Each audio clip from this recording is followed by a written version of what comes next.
The verdict is in. All New York City workers must get vaccinated or submit to weekly testing. And now, so is the dissent. Major labor unions putting out dueling statements in the aftermath of Mayor Bill de Blasio's announcement. Current News' Jessica Eastop joins us now with calls for collective bargaining. Jess. That's right, Christine. You know, we reached out to multiple unions around the city and got plenty of passionate responses. Some agreed with the announcement, but others did not. Most notably, District 37, the largest union in New York City, was concerned they weren't invited to the table ahead of the mayor's announcement. Their leader had this to say: "While we encourage everyone to get vaccinated and support measures to ensure our members' health and well-being, weekly testing is clearly subject to mandatory bargaining. New York City is a union town, and that cannot be ignored."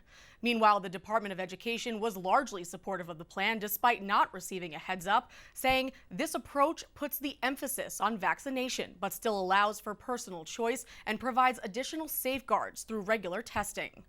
We haven't received a response from the NYPD unions yet, but the FDNY EMS workers slammed the move, noting the FDA still hasn't given any final approvals for COVID vaccines. In the meantime, I caught up with some local teachers and their families. Listen to what they had to say. I feel like it should be the same as a religious freedom, that you choose your own faith and what you believe in. It's not like you have freedom to say and do what you want. No, not in a pandemic. So we need vaccines, and if you don't get vaccinated, then you need to be tested weekly. You can see just how divided everyone is on this. The mandate will affect more than 300,000 people. They'll have to be vaccinated or face those weekly tests by September 13th for the start of the school year. Christine? Right, Jess, and I know that you spoke with a bunch of teachers leading into today about this mandate, but what happened when it came time for the interview?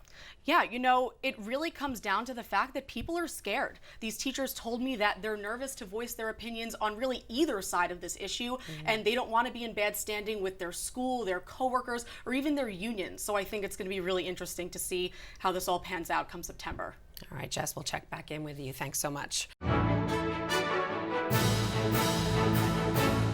If you're watching Currents News on YouTube, be sure to hit the subscribe button and click on the bell to get updates to all of our newest content, because we are putting your faith in the news.